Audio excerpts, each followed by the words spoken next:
سامعین سے گزارش کی جاتی ہے کہ ہمارے دونوں چینلز کے پلیٹ فارم سے جتنی بھی آڈیو بکس کی ریکارڈنگ کمپلیٹ ہو چکی ہے اسے خود بھی سنیں اور زیادہ سے زیادہ شیئر کرنے کی کوشش کریں، اور ہمارے سوشل میڈیا پلیٹ فارم کے لنکس ڈسکرپشن میں دیے گئے ہیں، ہمیں سبسکرائب اور فالو ضرور کریں تاکہ آپ کو ضروری اپڈیٹس ملتے رہیں، اور ہماری ٹیم کی فنانشیل سپورٹ کے لیے پیٹریون کی لنک ضرور چیک کریں۔ جزاک اللہ۔ بسم اللہ الرحمن الرحیم۔ ابلیکا، صدیوں کے سکوت میں لپٹی ایک حسین داستان۔ مصنف اسلم راہی MA۔ ایپیسوڈ 122۔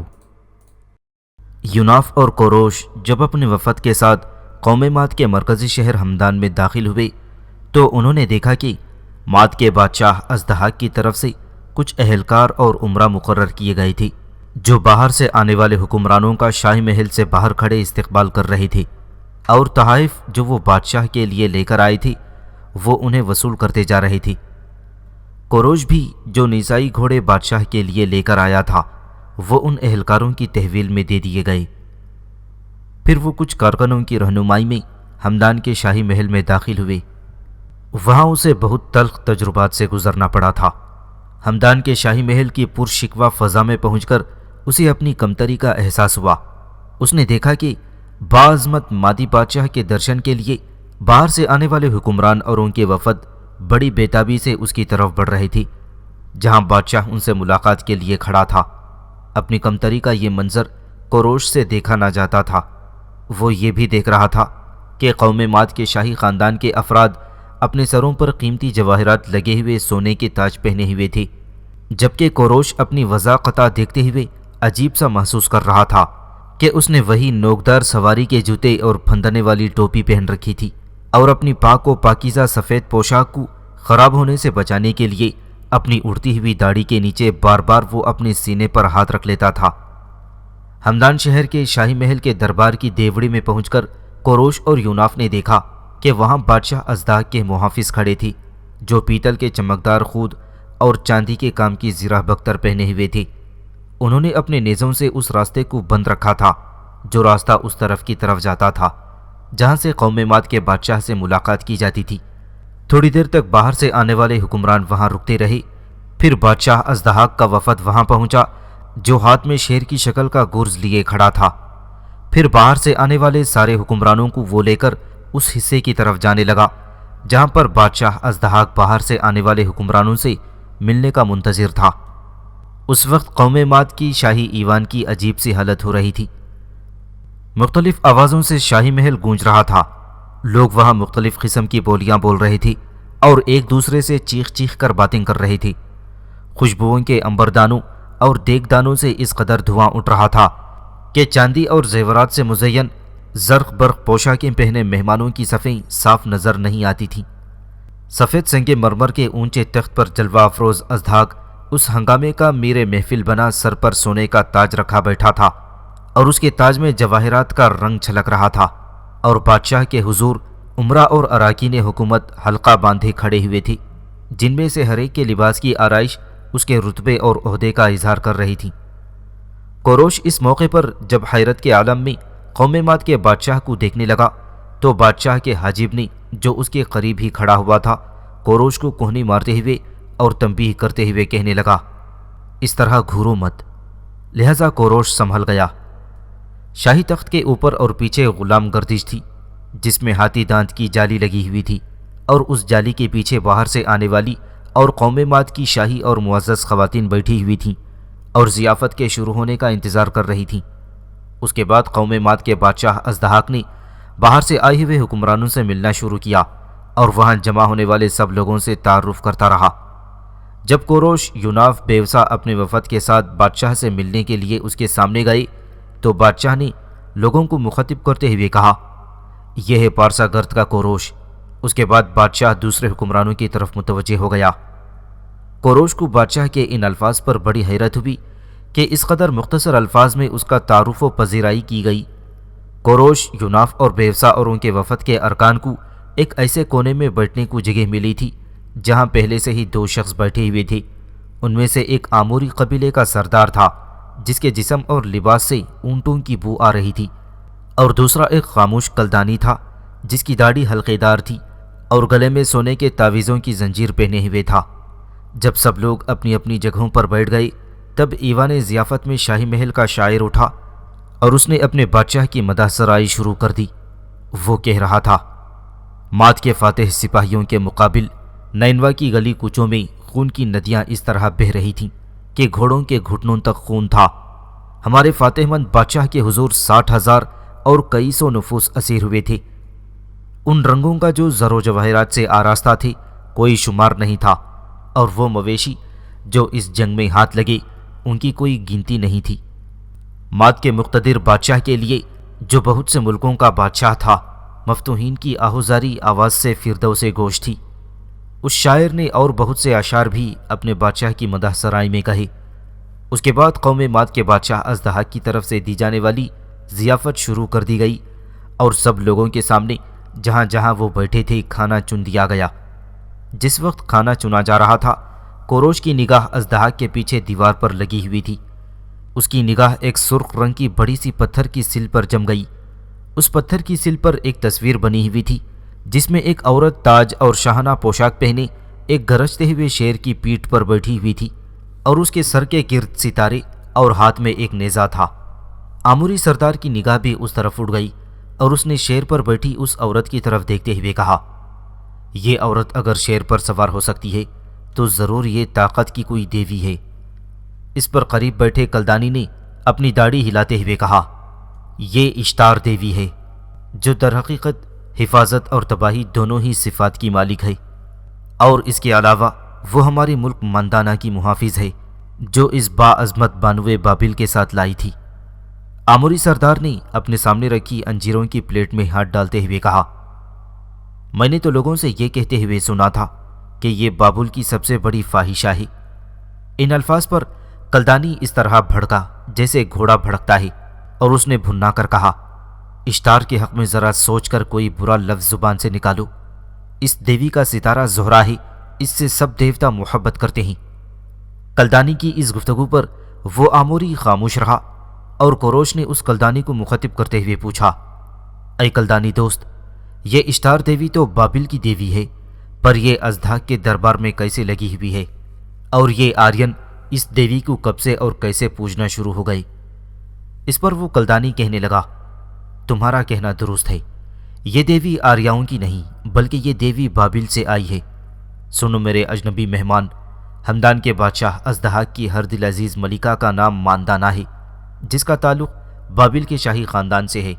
جس وقت ماندان کی اژدہاک سے شادی ہوئی تھی تو ماندانہ بابل سے اپنے ساتھ اس دیوی کو بھی لے کر آئی، لہذا بادشاہ اپنی ملکہ کو خوش رکھنے کے لیے اپنے دربار میں اس اشتار دیوی کا مجسمہ ضرور رکھتا ہے۔ سب لوگ کھانا شروع کر چکے تھے، جبکہ کوروش اور اس کے ساتھیوں نے کھانے کو ہاتھ نہ لگایا۔ کوروش کو کھانا پسند نہ آیا تھا، اور اس کی وجہ سے یوناف بیوسا اور اس کے ساتھیوں نے بھی کھانا شروع نہ کیا۔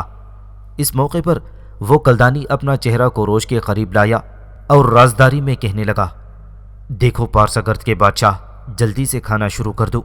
میں نے اندازہ لگایا ہے کہ تمہارے کھانا نہ شروع کرنے کی وجہ سے بادشاہ اژدہاک کئی بار غور سے تمہاری طرف دیکھ چکا ہے۔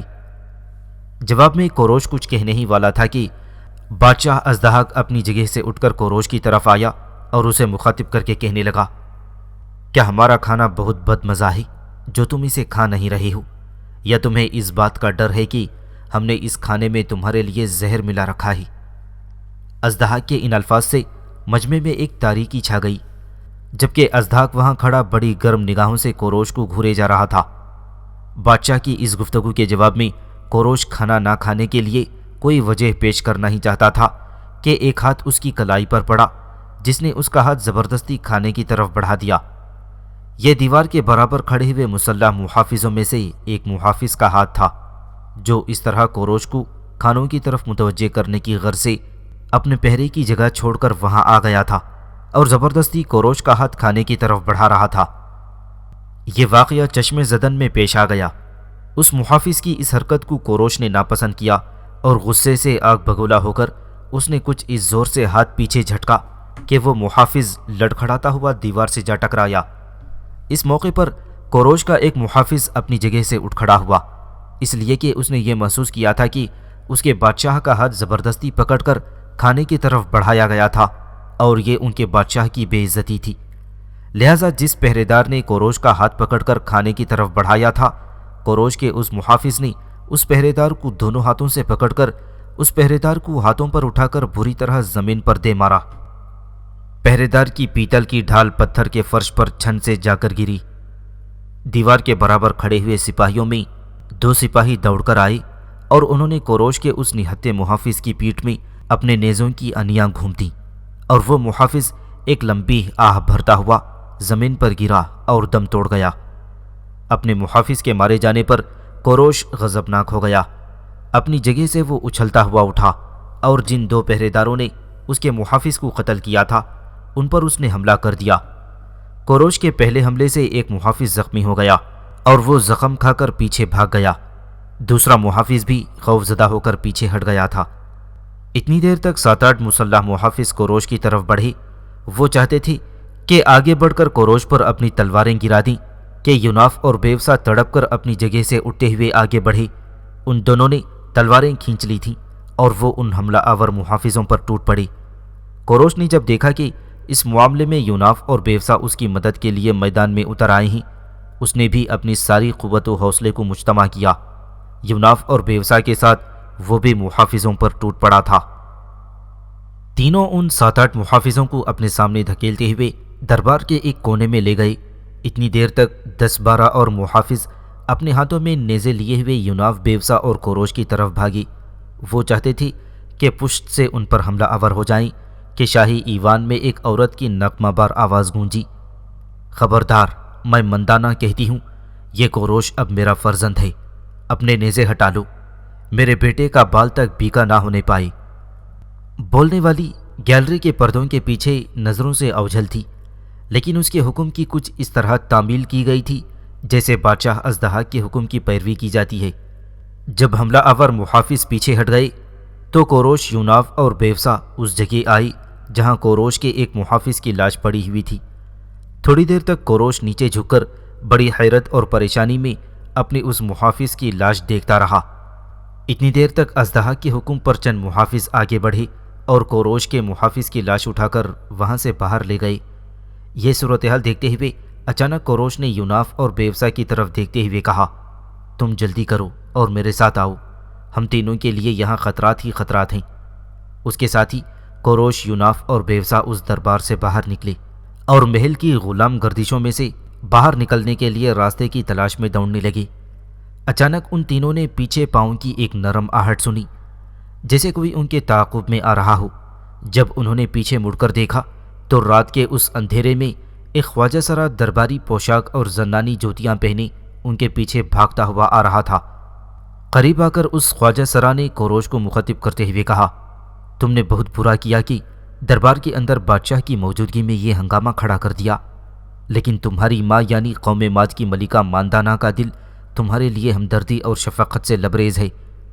اور سنو، ملکہ کا تم تینوں کے لیے یہ حکم ہے کہ رات کے وقت محل کے دروازے بند ہونے تک تم محل کے اندر ہی ایک محفوظ جگہ چھپے رہو، اور یہ محفوظ جگہ کون سی ہے اس کی میں نشاندہی کر دیتا ہوں، میرے پیچھے پیچھے آؤ۔ اس خواجہ سرا کی گفتگو پر کوروش، یوناف اور بیوسا نے پہلے ایک دوسرے کی طرف دیکھتے ہوئے کچھ فیصلہ کیا، پھر وہ تینوں ایک فیصلہ کرتے ہوئے وہ خواجہ سرا ان تینوں کو ایک دروازے سے ایک باغ میں لے گیا تھا جسے دیوڑی پر پھیلی ہوئی انگور کی بیل اپنے سائے میں لیے ہوئے تھی۔ اس باغ کے دوسرے سرے پر لکڑی کی ایک باڑ تھی جس کے پتھر کے دروازے کے اوپر اژدہاک بادشاہ کی تصویر کندہ کی گئی تھی، جس میں وہ گھوڑے پر سوار ایک شیر پر نیزے سے حملہ کر رہا تھا۔ پہلی نظر میں کوروش، یوناف اور بیوسا کو یہ خیال نہیں آیا کہ اس تصویر کی معنویت کیا ہے۔ خواجہ سرا نے یہاں پہنچ کر چاروں طرف نظر ڈالی، پھر سامنے جو لکڑی کا جنگلہ تھا وہ اس کے دروازے پر پہنچا۔ دروازہ بند تھا، لیکن خواجہ سرا نے ایک موسلی ہٹا کر کوروش، یوناف اور بیوسا کو اشارہ کیا اور وہ ان تینوں کو لے کر اس پھاٹک کی چھوٹی سی کھڑکی سے اندر چلا گیا تھا۔ دوسری طرف جانے کے بعد خواجہ سرا نے ان تینوں کو مخاطب کرتے ہوئے کہا کہ کوئی تمہارے پیچھے نہیں آئے گا، پھر محل کی سیاہی مائل دیوار کی طرف اشارہ کرتے ہوئے جو باڑ اس طرف تھی ایک اونچا سا چبوترا دکھائی دیا جس پر ایک سائبان تھا، اور پھر کہنے لگا کہ ملکہ مندانہ کے محل پر تلواروں کا پہرا رہتا ہے، اس لیے ملکہ کا حکم ہے کہ جب تارے اچھی طرح نکل آئیں پھر تم تینوں اس سے ملو گی۔ جب کوروش یوناف بیوسا باہر کے دروازے سے نکل کر اندر پہنچ گئے تو ملکہ کے خواجہ سرانی جلدی سے دروازے کی کنڈی لگا کر پھاٹک بند کر دیا۔ اس نے تفریح کے انداز میں ان تینوں پر نظر ڈالی، پھر وہ انگوروں کی بیلوں کے سائے میں کہیں غائب ہو گیا تھا۔ اس چبوترے کے پاس پہنچ کر کوروش نے پہلی چیز یہ دیکھی کہ زمین پر سوموں کے نشان تھے، اور پھر یہ دیکھا کہ باغ کے اندر تمام جنگل ہی جنگل ہے۔ پھر وہ تینوں ایک درخت کی طرف بڑھے۔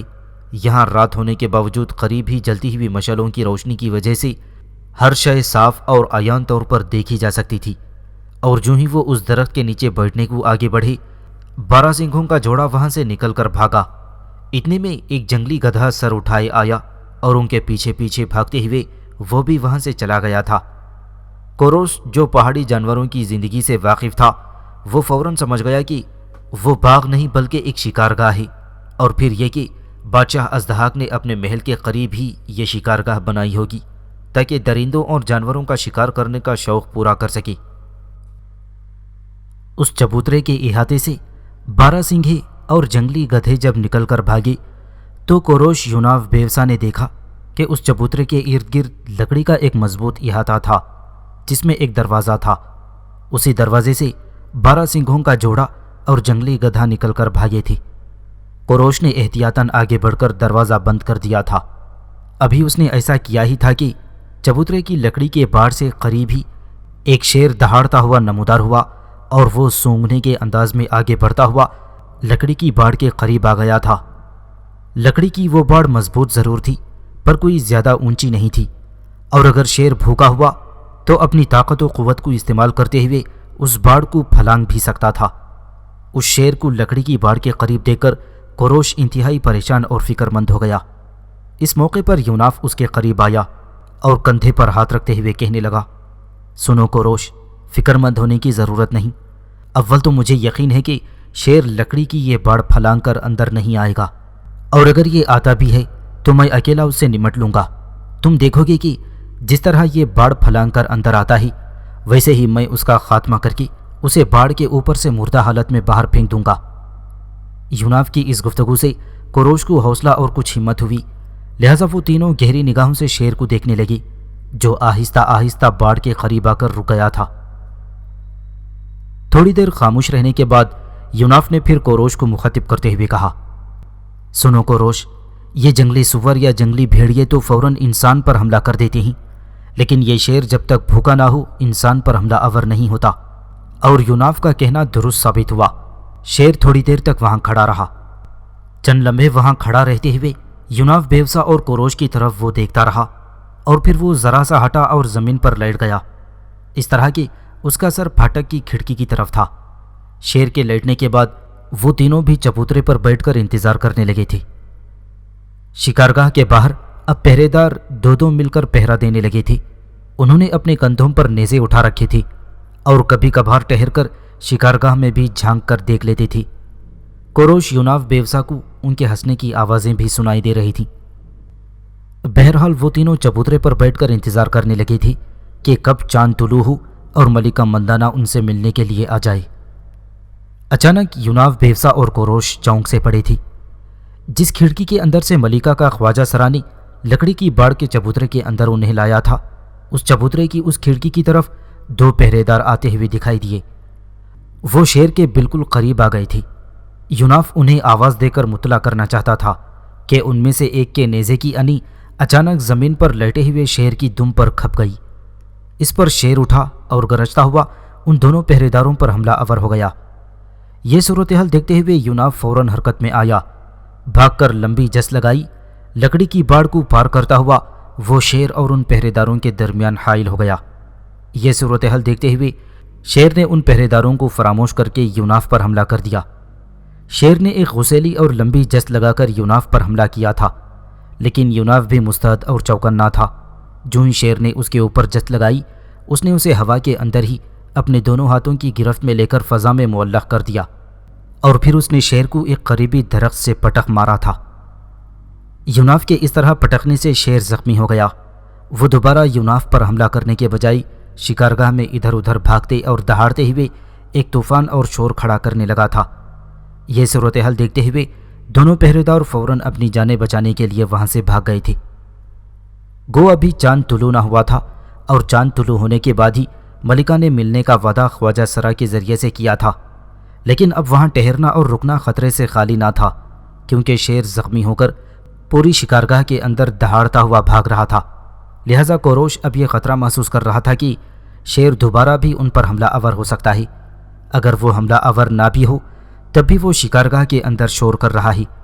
بادشاہ کے محافظ اسے پکڑنے کی کوشش کریں گے یا اس کا شکار کر کے اس کا خاتمہ کرنے کی کوشش کریں گے، تاکہ وہ اس شکارگاہ کے اندر دوسرے جانوروں کو نقصان نہ پہنچائے۔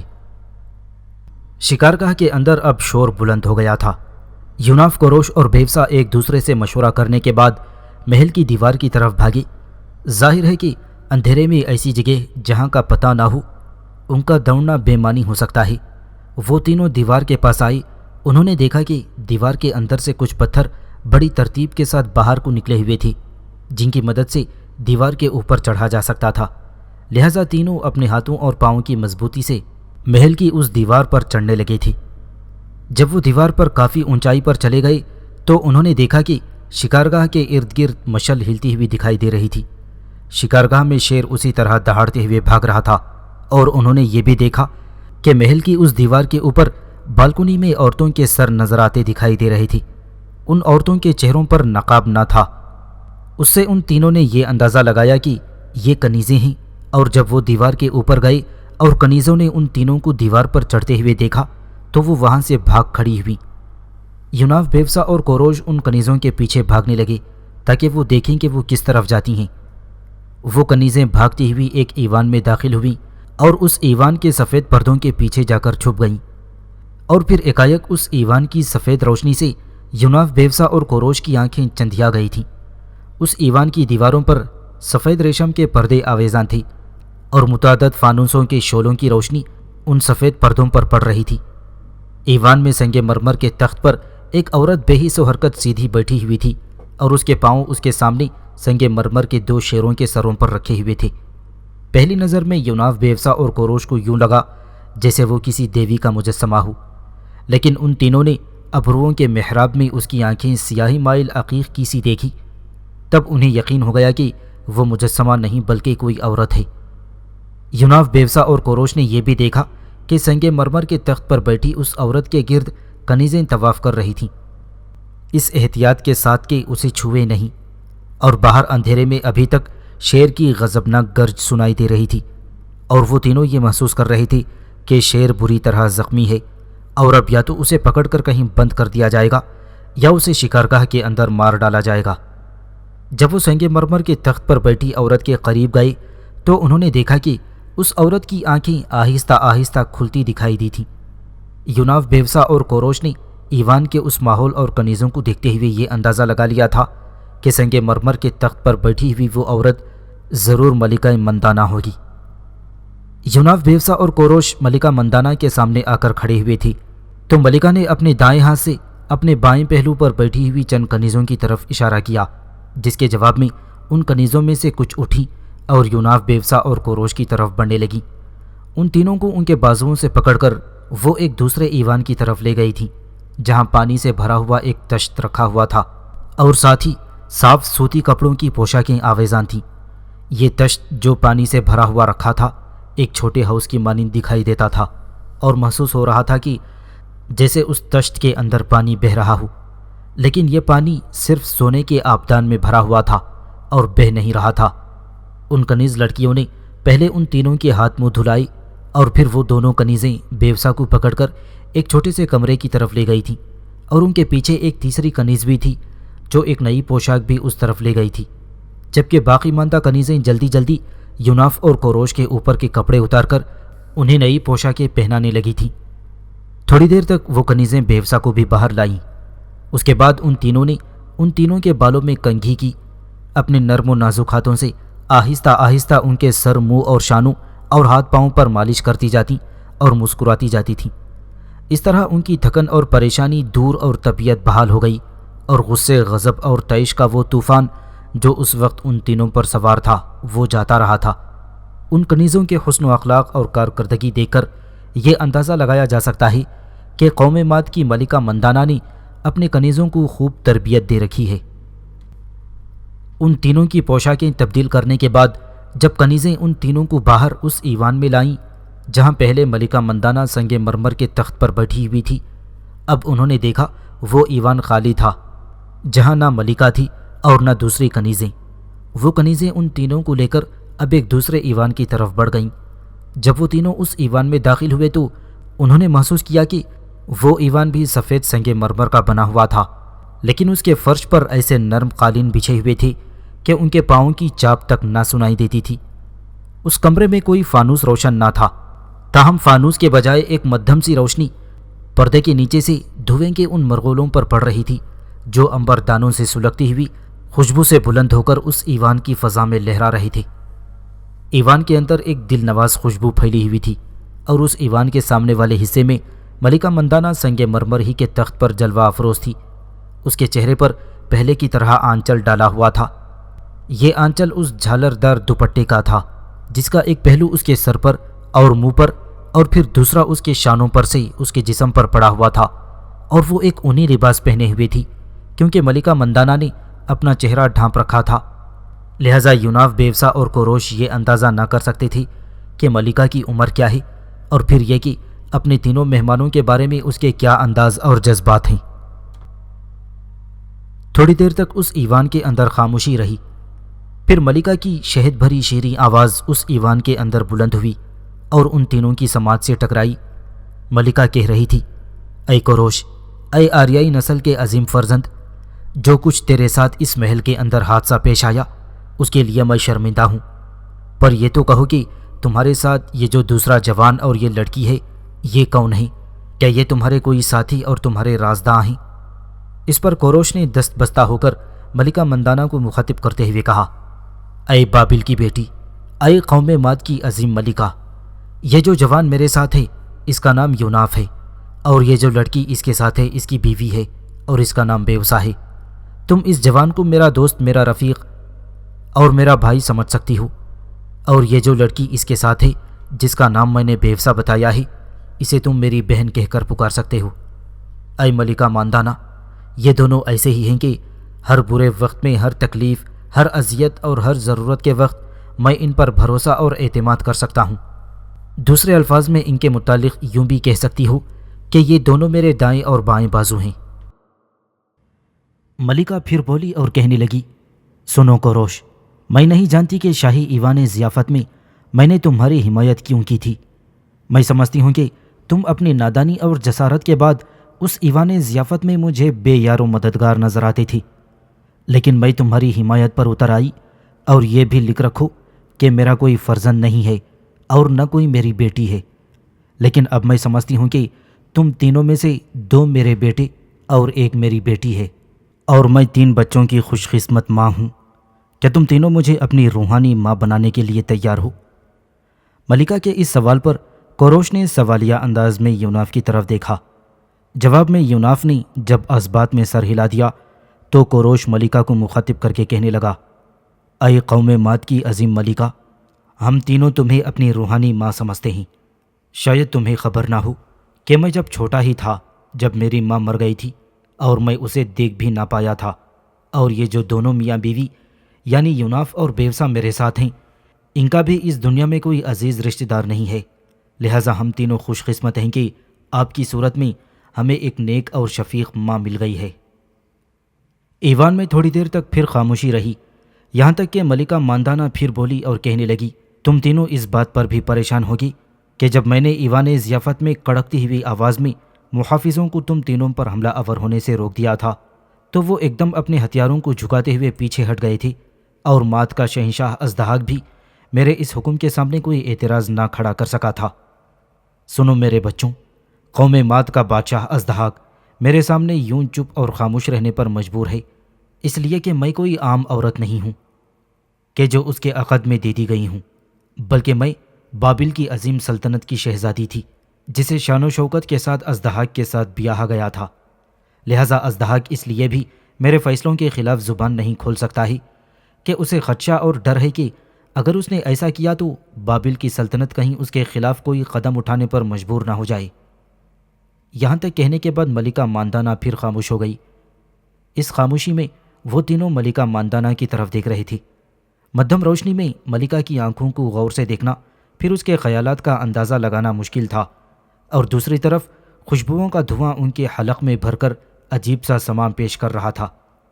ہلکی ہلکی روشنی اور چاروں طرف پھیلی ہوئی خوشبو کے اندر ان تینوں کو ملکہ ماندانہ ایک پجارن کی حیثیت سے نظر آ رہی تھی، جو ایک شکار کی قربانی سے نیک شگون لے کر خوش ہو رہی تھی، اور ان تینوں میں سے ابھی تک کسی نے بھی ملکہ ماندانہ کے اس رویے اور حمایت پر اس کا شکریہ ادا نہیں کیا تھا۔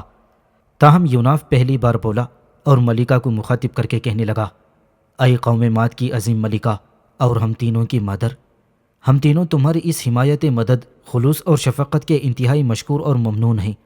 ہم خوش اور مسرور ہیں کہ ان اجنبی سرزمینوں کے اندر ہمیں قوم ماد کی انتہائی شان و شوکت والی ملکہ کی خوشنودی حاصل ہوئی ہے۔ یوناف کا یہ جواب سن کر ملکہ ماندانہ کے چہرے پر دور دور تک خوشیاں اور اطمینان بکھر گیا تھا۔ پھر اس نے پہلے کی طرح اپنے قریب کھڑی ایک کنیز کو مخصوص اشارہ کیا۔ جواب میں وہ کنیز وہاں سے اٹھی، ایوان کے ایک کونے کی طرف گئی اور وہاں سے 3 چمکتے ہوئے خنجر لائی، اور وہ تینوں خنجر اس نے باری باری یوناف بیوسا اور کوروش کو تھما دیے تھے۔ ان تینوں نے دیکھا میان میں ڈالے ان خنجروں کا دستہ سونے کا تھا، جس پر عورت کے سر اور شیر کے دھڑ کی شکل بنی ہوئی تھی۔ ابھی وہ ان خنجروں کا جائزہ ہی لے رہے تھے کہ ملکہ ماندانہ کی آواز پھر اس ایوان میں گونجی۔ وہ کہنے لگی، یہ خنجر میری طرف سے تم تینوں کے لیے نشانی ہیں، انہیں ہمیشہ اپنی پیٹی میں لگا کر رکھنا۔ اگرچہ یہ خنجر تمہارے بہترین ہتھیاروں میں شامل نہیں ہو سکتے، لیکن ماد کی ملکہ کی طرف سے محبت اور حمایت کی یہ ایک علامت تمہارے پاس رہے گی۔ اب تم تینوں اس شخص کی طرف روانہ ہو سکو گی جو ماد کی سلطنت میں تمہاری مدد کر سکتا ہے۔ اس شخص کا نام ہارپیگ ہے، اور وہ قوم ماد کی مسلح افواج کا سپہ سالار ہے۔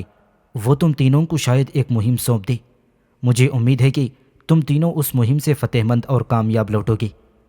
اسی طرح تم قوم ماد کے بادشاہ ازدحاق کے غضب سے بچ کر اس کی محبت اور حمایت حاصل کرنے میں کامیاب ہو سکتے ہو۔ پھر ملکہ ماندانہ کے اشارے پر 3 کنیزیں حرکت میں آئی تھیں، اور ان تینوں کے ہاتھ پکڑ کر وہ ایوان سے باہر نکال لے گئی تھیں۔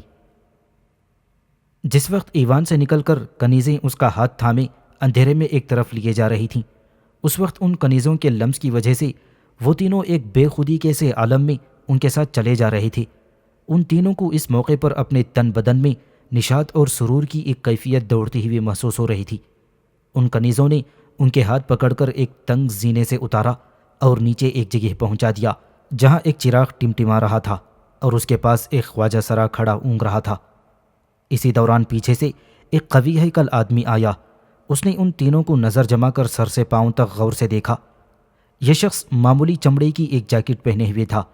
اس کے زرد چہرے پر تھکن کے آثار تھے۔ اس نے خاموشی سے خواجہ سرا کو اشارہ کیا، جو چراغ ہاتھ میں لے کر جلدی سے باغ کی طرف گیا، اور فوراً ہی وہ شخص حرکت میں آیا۔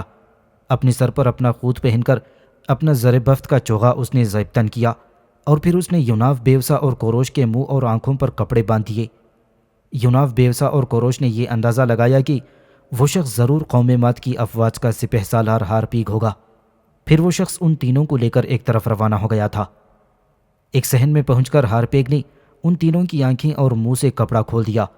ان تینوں نے دیکھا وہ ایک صحن تھا جہاں ایک رتھ کھڑا ہوا تھا جس کے اندر خچر جتے ہوئے تھے، اور رتھ کے قریب ہی ایک شخص اونگ رہا تھا۔ شاید وہ اس کا رتبان تھا۔ جب وہ ہارپیگ کے ساتھ تینوں وہاں پہنچے تو چونک کر وہ رتبان اٹھ کھڑا ہوا اور رتھ میں اپنی جگہ پر بیٹھ گیا۔ اس موقع پر یوناف نے آسمان کی طرف دیکھتے ہوئے یہ اندازہ لگایا کہ رات کا اب کافی حصہ جا چکا ہے اور صبح ہونے کے قریب تھی۔ محل کے اندر جو ان کی آنکھوں کے اندر خوشبو کے باعث غنودگی سی اور بدہواسی طاری ہو رہی تھی، اب وہ صحن میں آ کر سرد ہوا کے باعث جاتی رہی تھی۔ پھر ہارپیگ نے ان تینوں کو رتھ میں سوار ہونے کا حکم دے دیا۔ ہارپیگ کے کہنے پر تینوں رتھ میں بیٹھ گئے۔ پھر کوروش نے ہارپیگ کو مخاطب کرتے ہوئے پوچھا، اگر میں غلطی پر نہیں تو تمہارا نام ہارپیگ ہے؟ کہ تم بتاؤ گے کہ تم ہمیں اس رتھ میں بٹھا کر کہاں لے جاؤ گی؟ اس پر ہارپیگ نے اپنی داڑھی پر ہاتھ پھیرتے ہوئے کہا، ہم تمہیں وہاں لے جائیں گے جہاں ملکہ کی مرضی ہے۔ کوروش تھوڑی دیر تک خاموش رہا اور پھر اس نے دوبارہ ہارپیگ کو مخاطب کرتے ہوئے کہا، سنو ہارپیگ، اس رتھ کے جانوروں کو ہانکنے سے پہلے میرے 2 سوالوں کے جواب دو۔ اول یہ کہ جب میں اور میرے یہ 2 ساتھی ملکہ کے محل سے ملحقہ شکارگاہ میں داخل ہوئے تھے تو اس شکارگاہ کے اندر جب شیر جیسا درندہ کھلا گھومتا تھا تو ہم تینوں کو وہاں کیوں رکھا گیا تھا؟ اس پر ہارپیگ مسکرا کر کہنے لگا، وہاں شیر اور کوئی دوسرا درندہ کھلا نہیں گھومتا، بلکہ شیر اس شکارگاہ کے اندر اپنے پنجرے میں بند رہتا ہے، اور صرف خاص موقع پر جب کہ شکار کیا جانا ہوتا ہے تو اس وقت اس پنجرے سے نکال کر شکارگاہ کے اندر کھلا چھوڑا جاتا ہے۔ جب تم تینوں اس شکارگاہ کے اندر آئے تھے تو تم تینوں نے اندازہ لگایا ہوگا کہ وہاں جنگلی گدھوں اور 12 سینگوں کے علاوہ کچھ نہیں تھا۔ ہاں، کچھ لوگ جو شاہی ایوان کے اندر تمہارے ساتھ دشمنی اور اناد رکھتے تھے، انہوں نے شیر کو پنجرے سے نکال دیا تھا تاکہ وہ تم تینوں پر حملہ آور ہو اور تم تینوں کا خاتمہ کر دے، لیکن تمہاری خوش قسمتی کہ تمہارے ساتھی نے تمہیں اس حملے سے بچا لیا ہے، اور جب ایوان میں یہ خبر پہنچی کہ شیر شکارگاہ کے اندر کھلا گھومتا پھر رہا ہے تو پھر کچھ مسلح جوانوں کو اس پر قابو پانے کے لیے شکارگاہ میں داخل کیا گیا تھا۔ میرے خیال میں اب تک یا تو اس شیر کا خاتمہ ہو چکا ہوگا یا اسے ڈرا دھمکا کر ان مسلح جوانوں نے دوبارہ اسے پنجرے میں بند کر دیا ہوگا۔ ہارپیگ کے خاموش ہونے کے بعد کوروش نے پھر بولتے ہوئے کہا، سنو ہارپیگ، جس طرف تم مجھے لے جا رہے ہو وہاں جا کر میرے اور میرے ان ساتھیوں کے ذمے کیا کام ہوگا؟ اس سوال پر ہارپیگ نے چند ثانیوں کے لیے کچھ سوچا اور پھر وہ کہنے لگا، سنو کوروش، میں تمہیں ہمدان شہر کی لشکرگاہ میں لے جاؤں گا۔ وہاں تم تینوں کے ساتھ ایک خاصا بڑا لشکر کر دیا جائے گا۔ اس لشکر میں میرا بیٹا بھی شامل ہوگا جو تم تینوں کی رہنمائی کرے گا اور تمہیں ان برف پوش پہاڑوں کی طرف لے جائے گا جہاں انسانی تمدن کی روشنی کے آگے دریائے شور کے اس طرف انگنت قبائل آورہ گردی میں زندگی بسر کرتے ہیں۔ تم اس لشکر کے ساتھ ان پر حملہ آور ہو کر اور ان کے خلاف کامیابی حاصل کر کے شہرت و عظمت حاصل کر سکتے ہو، اور جب تم ایسا کرنے میں کامیاب ہو جاؤ گی تو شاہی ایوان کے اندر کھانا کھانے کے دوران شاہی محافظوں کے ساتھ جو تم نے غلطی کی ہوئی تھی وہ تمہاری غلطی معاف کی جا سکتی ہے۔ تمہیں قوم ماد کے بادشاہ اژدہا کی نظروں میں ہر دل عزیز بنانے کے لیے ملکہ ماندانہ نے یہ ترکیب استعمال کرنے کا ارادہ کیا ہے۔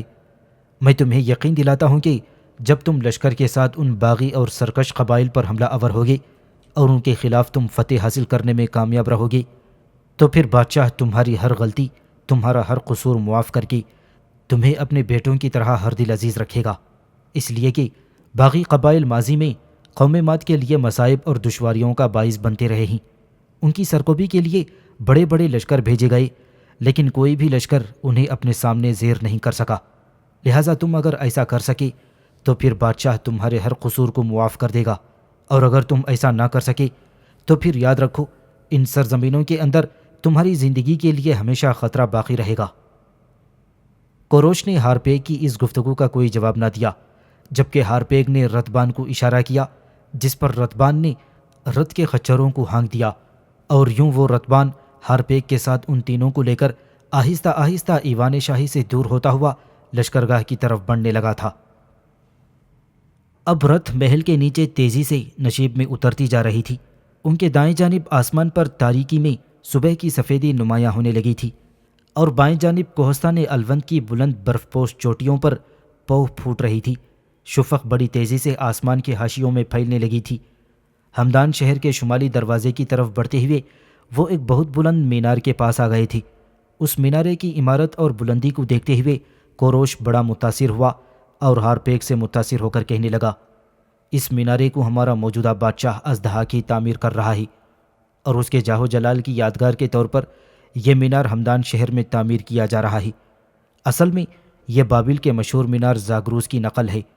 بابل کا یہ زاگروس نام کا فلک بوس مینار دراصل ایک عبادت گاہ ہے، اور بابل کے اسی مینارے کی نقل کرتے ہوئے یہاں بھی ویسا ہی مینار تعمیر کیا جا رہا ہے۔ اس مینارے کی پہلی منزل جو بہت مضبوط اور مستحکم بنی ہوئی ہے سیاہ رنگ کی ہے، دوسری منزل سفید، تیسری منزل انسان کے خون کی طرح سرخ، اور چوتھی منزل نارنجی، پانچویں جو کہ آسمان سے باتیں کر رہی ہے ارغوانی، اور اس کے اوپر چھٹی منزل ہے جو خالص چاندی کی ہے، اور اس کے بعد کی منزل ابھی سونے سے بنائی جانے والی ہے۔ جب ان کا رتھ عین اس مینار کے پاس پہنچا تو انہوں نے دیکھا کہ مینار کے آس پاس نہ کوئی کاریگر تھا اور نہ ہی کوئی کام کرنے والا، البتہ ایک آدمی تنے تنہا مینار سے تھوڑی دور ہٹ کر کھڑا نظر آ رہا تھا۔ ایسا محسوس ہو رہا تھا کہ وہ کوئی اجنبی ہو جو طلوع ہوتے ہوئے سورج کی طرف منہ کر کے عبادت کرنے میں مشغول ہو۔ اس ساکت اور خاموش آدمی کے پاس ہارپیگ نے رتھ کو رکوا لیا تھا۔ تھوڑی دیر تک وہ اس اجنبی شخص کو سر سے پاؤں تک دیکھتا رہا، کیونکہ فصیل کا دروازہ وہاں سے بالکل قریب تھا اور فصیل کے دروازے کے محافظ ہارپیگ کو دیکھ چکے تھے، لہٰذا وہ اس کے لیے فصیل کا دروازہ کھولنے لگی تھی۔ اس موقع پر کوروش نے ہارپیگ کو مخاطب کرتے ہوئے پوچھا، اس مینار نما عمارت پر چڑھیں تو بے شمار سیڑھیاں چڑھنی پڑتی ہوں گی؟ اس پر ہارپیگ نے بڑی بے توجہی سے وضاحت کرتے ہوئے کہا، اس کی بہت سی سیڑھیاں ضرور چڑھنی پڑتی ہیں، لیکن یہ عمارت ہر آنے والے کو اہل ماد کے بادشاہ کی شان و شوکت کا تصور دلاتی ہے۔ جب اس عمارت کی آخری منزل جو سونے کی ہوگی اور وہ بن جائے گی تو مادی سلطنت کا استحکام مکمل نظر آئے گا۔ اس موقع پر وہ شخص جو سرمئی پوشاک پہنے مینار کے سامنے اور اس کے رتھ کے قریب ہی کھڑا تھا، آسمان کی طرف ہاتھ اٹھاتے ہوئے ہارپیگ کی طرف بڑھا اور اسے مخاطب کر کے کہنے لگا، جب اس مینار کی آخری منزل سونے کی تعمیر کی جا چکے گی تو مادیوں کی سلطنت ٹکڑے ٹکڑے ہو جائے گی اور ان کی بادشاہت کا خاتمہ ہو جائے گا، اس لیے کہ ہم نے زرتشت کو ایسے ہی کہتے ہوئے سنا ہے۔ جب وہ اجنبی نوجوان خاموش ہوا تو کوروش نے ہارپیگ کو فوراً مخاطب کرتے ہوئے پوچھ لیا، اے ہارپیگ، یہ جوان کون ہے اور یہ کس زرتشت کی بات کرتا ہے جس نے اس مینار اور قوم ماد کے متعلق پیشن گوئی کر رکھی ہے؟ اس پر بڑی نفرت اور کمینگی کا اظہار کرتے ہوئے وہ کہنے لگا، یہ زرتشت بےہودہ اور بے سروپا لوگوں کا پیغمبر تھا اور سرکش اور باغی تھا۔ جو لوگ اسے مانتے ہیں اور اس پر ایمان لاتے ہیں انہیں ہم معبد کہہ کر پکارتے ہیں۔ اس کے ساتھ ہی ہارپیگ نے فصیل کے دروازے کے محافظوں کو اشارے سے اپنے پاس بلوا لیا۔ جب وہ اس کے پاس آ کر کھڑے ہو گئے تب ہارپیگ نے فوراً حکم دیا کہ اس معبد کے کپڑے اتار کر اس کے شانوں پر جوا رکھ کر اس کے بازو اس جوے سے باندھ دیے جائیں اور اس کے برہنہ جسم پر کوڑے لگائے جائیں یہاں تک کہ اس کا جسم لہو لہان ہو جائے۔ جب ہارپیگ کے حکم پر شہر پناہ کے محافظ اس نوجوان معبد کو خوب مار چکے تو کوروش نے ہارپیگ کو مخاطب کرتے ہوئے کہا، اگر میں قوم ماد کے بادشاہ ازدحاق کی جگہ ہوتا تو میں ضرور اس معبد کو اپنے ایوان میں بلاتا اور اس سے پوچھتا کہ تجھے کیا تکلیف ہے جو تو قوم ماد اور ان کی سلطنت کے خلاف گفتگو کرتا ہے۔ اس پر ہارپیگ نے چیڑ کر کہا، تم چونکہ ازدحاق نہیں ہو لہٰذا تم ایسا کرنے کے مجاز نہیں ہو۔ ہارپیگ کے اس خشک جواب پر کوروش خاموش ہو کر رہ گیا۔ جب وہ ہارپیگ کے ساتھ ہمدان کی لشکرگاہ میں پہنچے تو جس لشکر نے اس مہم کے لیے کوروش کے ساتھ روانہ ہونا تھا وہ لشکر وہاں پہلے سے کھڑا تھا، اور اس لشکر کے سامنے اس وفد کے ارکان بھی ایک طرف کھڑے ہوئے تھے جو کوروش کے ساتھ پارسا گرد سے آئی ہوئے تھی۔ اس لشکر کے سامنے ایک جوان کھڑا تھا جس کے قریب آ کر ہارپیگ کے اشارے پر رتبان نے رتھ کو روک دیا، اور پھر ہارپیگ نے سب کو نیچے اترنے کا اشارہ کیا۔ جب وہ سب نیچے اتر گئے تو ہارپیگ نے لشکر کے سامنے کھڑے ہوئے اس جوان کی طرف اشارہ کرتے ہوئے کہا، یہ میرا بیٹا دارتان ہے اور یہ اس مہم میں تمہاری رہنمائی کرے گا۔ اور سنو کوروش، اگر تم اپنی اس مہم میں کامیاب لوٹے تو تم قوم ماد کے بادشاہ ازدحاق کی نظروں میں عزت و وقار حاصل کرنے میں کامیاب ہو جاؤ گی، اور اگر تم اس مہم سے ناکام لوٹے تو پھر بادشاہ کے ایوان ضیافت میں تمہاری وجہ سے جو حادثہ پیش آیا ہی اس کی سزا تمہیں ازدحاق ضرور دے کر رہے گا۔ اب تم اپنے اس لشکر کے ساتھ اپنی مہم پر روانہ ہو جاؤ، اور اس مہم میں میرا بیٹا دارتان تمہاری پوری رہبری اور رہنمائی کرے گا۔ اس کے بعد ہارپیگ کے اشارے پر کوروش، یوناف اور بیوسا کے گھوڑے قریب لائے گئے، وہ تینوں ان پر سوار ہو گئے، اور پھر ہارپیگ کے بیٹے دارتان کی رہنمائی میں وہ اس لشکر کو لے کر ہمدان کے اس لشکرگاہ سے کوچ کر گئے تھے۔ اس طرح ہمدان سے نکل کر بلند کوہستانی سلسلے میں سفر کرتے ہوئے یہ لشکر دارتان کی رہنمائی میں آگے بڑھتا رہا۔ لگاتار کئی روز تک سفر کرنے کے بعد یہ لشکر بلند نیلے پہاڑوں کے سلسلے میں داخل ہوا، اور یہاں پہنچ کر کوروش، یوناف اور بیوسا کو معلوم ہوا کہ وہاں قوم ماد کی سرحدیں ختم ہو جاتی تھیں۔ یہ پہاڑی سلسلے اتنے بلند تھے کہ دور سے دیکھنے میں ایسا لگتا تھا کہ اونچی اونچی نیلی فصیلیں ہیں، لیکن اس کوہ بیابان میں جہاں کوئی رہ گزر نہ تھی، کوروش عجیب سے جوش و ولولے کے ساتھ آگے بڑھتا رہا۔ ایک گھاٹی سے ہو کر شمال کی طرف جاتے ہوئے کوروش کا لشکر ایک چٹان کے نیچے پہنچا جہاں سفید رنگ پر متعدد شکلیں کندہ تھیں، اور یہ تصویریں جو پہاڑوں کی چٹانوں پر کندہ تھیں اس کوہستانی سلسلے کے ساتھ ساتھ اس قدر دور تک بنائی گئی تھیں کہ جیسے وہ اس لشکر کے ساتھ ساتھ سفر کر رہی ہوں۔ ان میں سے بعض تصویریں پہاڑی دیوتاؤں کی تھیں، اس لیے کہ وہ پتھر پر کندہ کیے ہوئے ٹیلوں پر تھیں جو پہاڑوں کی نمائندگی کرتی تھی۔ ان تصویروں میں جو خدمت گزار دکھائے گئے تھے وہ زیادہ تر عورتیں تھیں جو دوپٹے اوڑھے ہوئے تھیں اور ان کا لباس ٹکنوں تک تھا۔ وہ ایک دیوی کے پیچھے دکھائی دیتی تھی جو تاج پہنے شیر پر سوار تھی۔ کوروش نے پہچان لیا کہ یہ بابل کی اشتار دیوی ہے جو یہاں مختلف شکلوں میں دکھائی گئی ہے، اور بابل کے علاوہ اور بہت سی اقوام بھی اس دیوی کی پرستش کرتی رہی ہیں۔ کوہستانی سلسلے کے اندر کھودی ہوئی ان تصویروں پر اب کسی قدر کائی جمتی جا رہی تھی۔ یوناف بیوسا اور دارتان کے ساتھ آگے بڑھتے ہوئے کوروش نے اچانک دارتان کو مخاطب کرتے ہوئے کہا، کس قدر عظیم دیوی ہے یہ بابل کی کہ اس کوہستانی سلسلے میں جگہ جگہ چٹانوں پر اس کی تصویریں کھدی ہوئی ہیں۔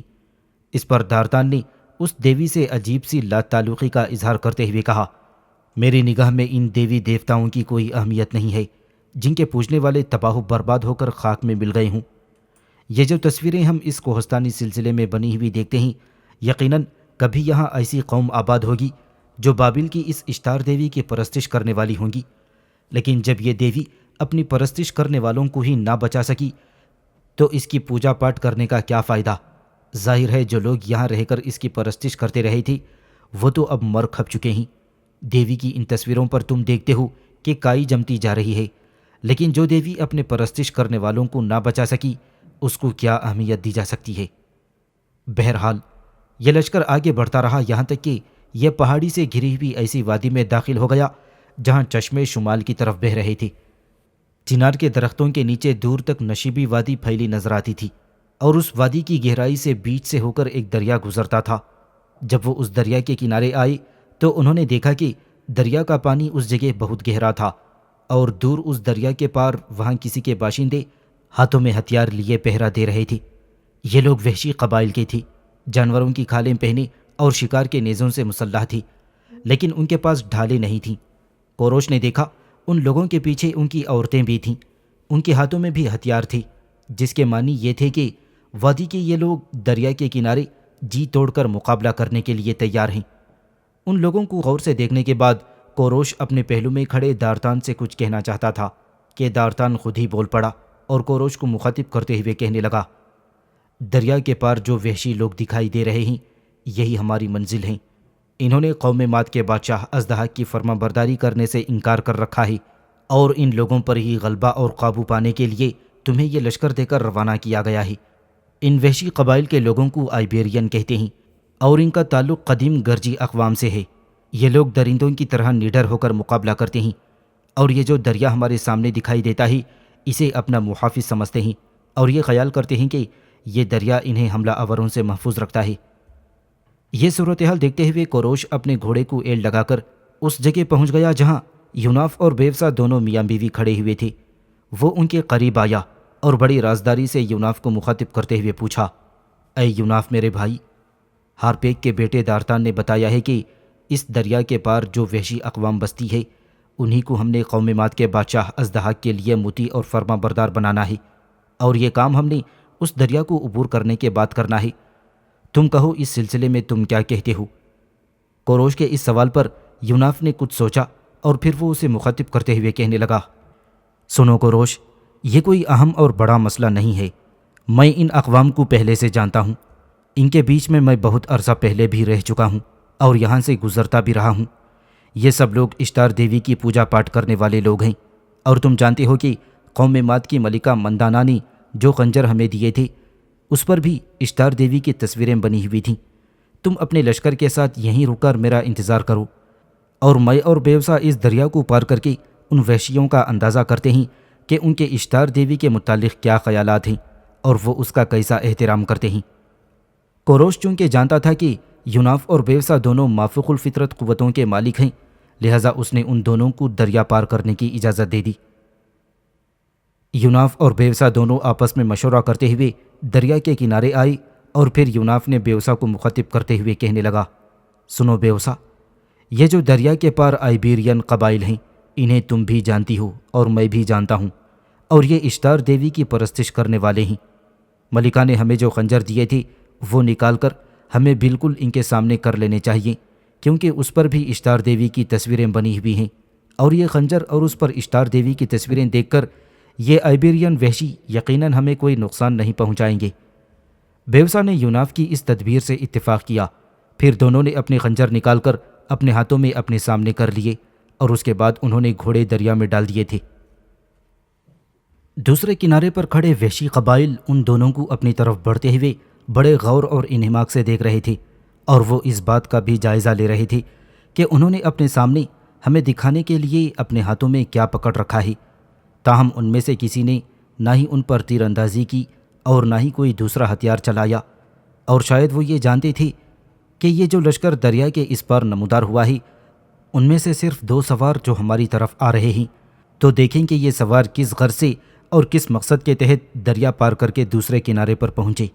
اور وہاں جمع ہونے والے وحشی قبائل نے ان کے ہاتھوں میں ایسے خنجر دیکھے جن پر اشتار دیوی کی تصویریں بنی ہوئی تھیں، تو ان سب کے سب وحشی قبائل کے مردوں اور عورتوں نے ہاتھوں میں پکڑے ہوئے ہتھیار پھینک دیے، اور ان لوگوں کے سامنے اپنے سر کو اس طرح خم کر دیا تھا جیسے وہ ان کے دوست ہوں، اور اپنے سروں کو اشتار دیوی کے سامنے خم کرتے ہوئے ان کی فرمانبرداری اور اطاعت کر رہے ہوں۔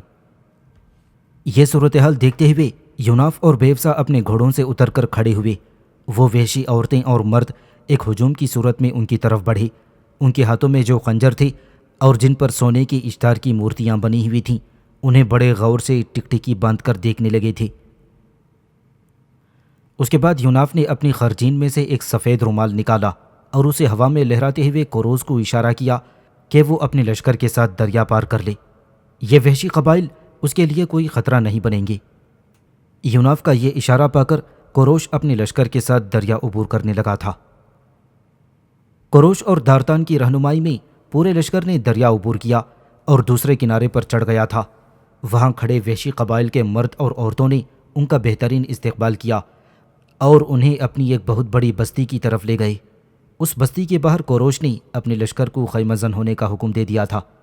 پھر کوروش نے ان وحشی آئیبیرین قبائل کے سرداروں کو اپنے پاس بلوایا اور انہیں تحفے تحائف پیش کیے۔ جواب میں ان وحشی قبائل نے بھی کوروش، یوناف، بیوسا اور دارتان کو تحائف اور نظریں پیش کیں، جن میں شراب پینے کے لیے چمکدار سنگ مرمر کے پیالے اور دعوتوں کے موقع پر روشن کرنے کے لیے چاندی کے چراغ شامل تھے۔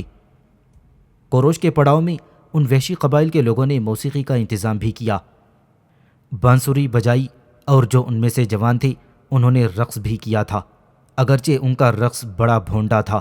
یہ لوگ اپنے بازوؤں پر ڈھالیں سنبھالتے اچھلتے کودتے رہے تھے۔ حالانکہ یہ وحشی قبائل تھے، مگر انہوں نے حملہ آوروں کو مار ڈالنے کے بجائے ان کی مہمان نوازی اور خاطرداری شروع کر دی تھی۔ دوسری طرف کوروش، یوناف اور دارتان نے بھی اپنے سارے لشکریوں کو سمجھا دیا تھا کہ اب وہ سب ان نشیبی علاقوں کے لوگوں کے ہاں مہمان کی حیثیت رکھتے ہیں، اس لیے وہ اپنے ہتھیاروں کو نیام میں رکھیں۔ یوں کوروش، یوناف اور بیوسا نے اپنے لشکریوں کے ساتھ چند روز تک ان وحشی قبائل کے ہاں قیام رکھا۔ ان علاقوں میں قیام کے دوران یوناف اور کوروش نے دیکھا اس علاقے میں فصلیں پک کر تیار کھڑی تھیں اور کوہستانی سلسلوں میں شکاروں کے لیے تفریح کا کافی سامان موجود تھا۔ جنگلی سور اور ہرن بہت تھے۔ آئیبیرین عورتیں بھی بہت خوبصورت اور خاصی توانا تھیں اور جنگل کے جانوروں کی طرح تازہ اندام تھیں۔ مہمانوں کے استقبال میں جو دعوت دی گئی تھی ان میں آئیبیرین عورتوں کے غول فوجی سرداروں کے گرد امڈ آئی۔ یہ عورتیں ان فوجیوں کے کرتوں پر زر بفت کے کام کو چھو چھو کر دیکھتی تھیں۔ زبان کی دشواری کے باوجود ان عورتوں نے مہمان فوجیوں کو اپنے گھروں میں دعوت پر بلوایا۔ یہ لوگ جب گھروں میں داخل ہوتے تو گھر کی عورتیں ان کے ترکش دروازے پر ٹانگ دیتیں۔ اس طرح فوجیوں کے ہتھیار اتار لینے سے انہیں کوئی خطرہ یا نقصان پہنچانا مقصود نہیں تھا، اس لیے ترکش جب تک دروازے پر لٹکتا رہتا یہ باہر سے آنے والے لوگوں کے لیے احترام کی ایک نشانی ہوتی تھی کہ اندر کوئی صاحب عزت مہمان قیام کیے ہوئے ہے۔ اس طرح یوناف کی بہترین کوششوں کے بعد کوروش ان قبائل کو بغیر کسی جنگ کے اپنا مطیع بنانے میں کامیاب ہو گیا تھا، جنہوں نے آج تک قوم مات کے بادشاہ ازدحاک کے سامنے فرما برداری کا اظہار نہ کیا تھا۔ ایک روز جب کہ کوروش کے خیمے میں یوناف بیوسا اور دارتان بیٹھے ہوئے تھے، خیمے میں چند لمحوں کی خاموشی رہی۔ پھر دارتان نے کوروش کو مخاطب کرتے ہوئے پوچھا، اے کمبوجیا کے بیٹے، پہلے یہ بتاؤ کہ یہ یوناف نام کا جوان کون ہے؟ اس کے ساتھ تمہارا کیا رشتہ ہے؟ پھر جو بات میں کہنا چاہتا ہوں تم سے کہوں گا۔ دارتان کے اس سوال پر کوروش کے چہرے پر ہلکی ہلکی مسکراہٹ نمودار ہوئی۔ پھر وہ کہنے لگا، شاید تمہارے باپ ہارپیگ نے تمہیں میرے اس ساتھی یوناف اور اس کی بیوی بیوسا کے متعلق کچھ نہیں بتایا، تاہم ان کے متعلق مختصر یہ سنو کہ یوناف کو تم میرا بھائی اور اس کی بیوی بیوسا کو میری بہن سمجھ سکتے ہو۔ ان رشتوں کو نگاہ میں رکھتے ہوئے کہو تم کیا کہنا چاہتے ہو۔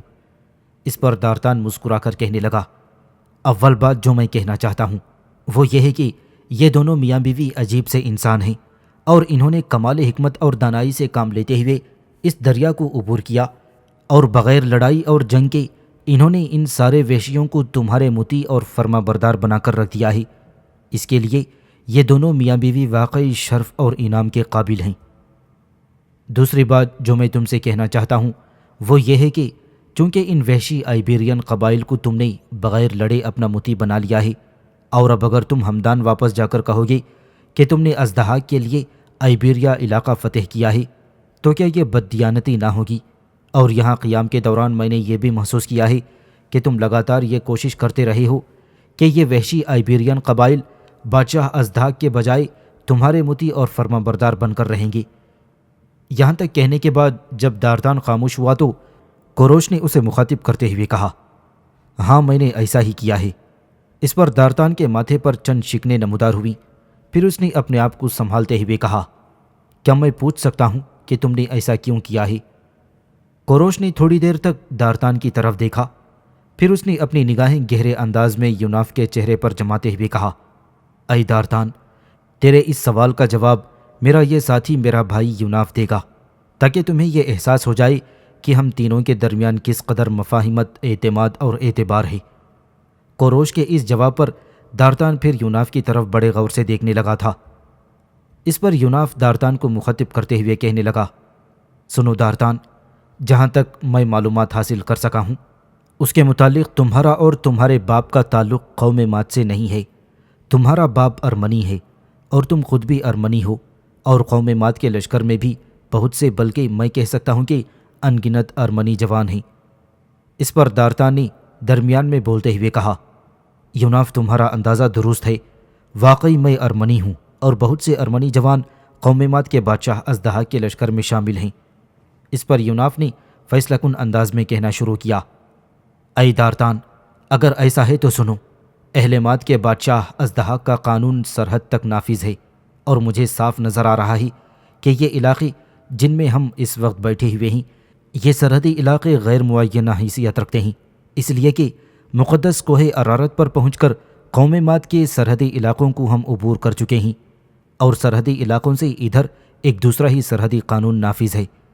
اگر تمہارا بادشاہ ازدہاک بھی گھوڑے پر سوار ہو کر ان سرزمینوں کی طرف نکل آئی، اور یہ جو تمہاری پشت پر دریا بہہ رہا ہے، اس کے کنارے کنارے دور دور تک جو گھاس کا سمندر پھیلا ہوا ہے، اس کے متعلق اگر وہ کوئی فیصلہ دینا چاہے تو وہ فیصلہ اس سرزمین کے قانون کے مطابق ہوگا، نہ کہ قوم مات کے قانون کے مطابق، کیونکہ کوروش ان وحشی قبائل کی سرزمینوں میں تمہارے ساتھ آنے والے لشکر کے بجائے میری اپنی تیار کی ہوئی تدبیر سے داخل ہوا ہے، لہٰذا ان سرزمینوں میں وہ قوم مات کے بادشاہ ازدہاک کے ایک نمائندے کے طور پر گفتگو نہیں کرے گا، بلکہ اس وقت یہ ایک حکمران اور بادشاہ کی حیثیت سے تنہا ہے، اور یہ ان وحشی قبائل کے معاملات اور فیصلے پر پارسا گرد کے بادشاہ اور کمبوجیا کے بیٹے کی حیثیت سے بھی کر سکتا ہے۔ اس کے ساتھ ہی یوناف نے دارتان کا ہاتھ اپنے ہاتھ میں لے کر ذرا زور سے ہلاتے ہوئے کہا، سنو دارتان، ان معاملات میں تمہارا دماغ کیوں پریشان ہوا جا رہا ہے؟ یوناف کی ساری گفتگو سننے کے بعد دارتان کہنے لگا، سنو کوروش، تمہارے اس ساتھی یوناف نے میرے سوالوں کے جواب دے دیے ہیں، کیا تم اس کے جوابات سے متفق اور ہم خیال ہو؟ اس پر کوروش جھٹ کہنے لگا، ہاں، میں اس کے خیالات سے پوری طرح ہم آہنگ ہوں، اور اس کے جوابات کی مکمل تائید کرتا ہوں۔ اس پر دارتان کے چہرے پر دوبارہ عجیب سے تاثرات نمودار ہوئے۔ پھر وہ کوروش کو مخاطب کرتے ہوئے کہنے لگا، سنو کوروش، جو کچھ ہم نے ان وحشی قبائل کے خلاف کرنا ہی جلد ہی کر گزرنا چاہیے۔ تم جانتے ہو کہ ہم ہمدان سے ان قبائل کے خلاف جنگ کرنے آئے تھے، اور اگر ہم نے ایسا نہیں کیا اور یوں ہی ان میدانوں کے اندر پڑے رہے تو سردیاں شروع ہو جائیں گی اور ہم سب اس علاقے میں مجبور ہو کر رہ جائیں گے۔ برف باری سے پہاڑوں کے درے بند ہو جائیں گی اور میرے ساتھ کے آدمیوں کو موسم بہار کے شروع ہونے تک ان وحشیوں کے درمیان ریچھ کی طرح منڈلانے میں کوئی فائدہ نظر نہ آئے گا۔ اب دارتان کی طرف سے کوروش اچھی طرح سمجھ گیا تھا کہ دارتان اس وادی کے لوگوں پر حملہ نہ کرنے کے بارے میں اس کے صادر کیے ہوئے حکم سے قطعاً متفق نہیں ہے۔ اس کے علاوہ لشکر کی تعداد بھی اتنی زیادہ ہے کہ پورے موسم سرما کے لیے آئیبیریا علاقہ ان کی خوراک فراہم نہیں کر سکتا۔ چنانچہ کوروش نے فیصلہ کن انداز میں دارتان کو مخاطب کرتے ہوئے کہا، اے دارتان، اگر ایسا ہے تو پھر اپنے سارے آدمیوں کو جمع کرو تاکہ واپس ہمدان کی طرف کوچ کیا جائے۔ کوروش کا یہ جواب سن کر دارتان تھوڑی دیر تک خاموش رہ کر کچھ سوچتا رہا۔ پھر وہ کوروش کو مخاطب کر کے کہنے لگا، سنو کوروش، یا تو تم اس عقل سے محروم انسان کی مانند ہو جو خواب میں اپنی راہ پر گامزن ہے، یا تو تم بے حد چالاک اور ہوشیار انسان ہو، اور اگر تم ایک نادان انسان ہو تو میرا خیال ہے کہ میں تمہاری بہت اچھی طرح ممی بنوا کر پورے اعزاز کے ساتھ تمہارے مرکزی شہر پارسا گرد پہنچوا دوں گا تاکہ لوگ تمہیں ہمیشہ کے لیے فراموش کر دیں۔ دارتان کی بات کاٹتے ہوئے کوروش بیچ میں بولا اور پوچھنے لگا، اگر میں عقل مند ہوں تو پھر تم کیا کرو گے؟ اس پر دارتان نے اپنے سامنے انگیٹی کے انگاروں پر نظریں جماتے ہوئے کہا، اگر ایسا ہے تو پھر مجھے تعجب ہوگا۔ یہاں تک گفتگو کا سلسلہ ختم ہو گیا تھا کیونکہ چند جوان ان کے لیے کھانا لے کر آئے تھے اور وہ سب اکٹھے بیٹھ کر کھانا کھانے لگے تھے۔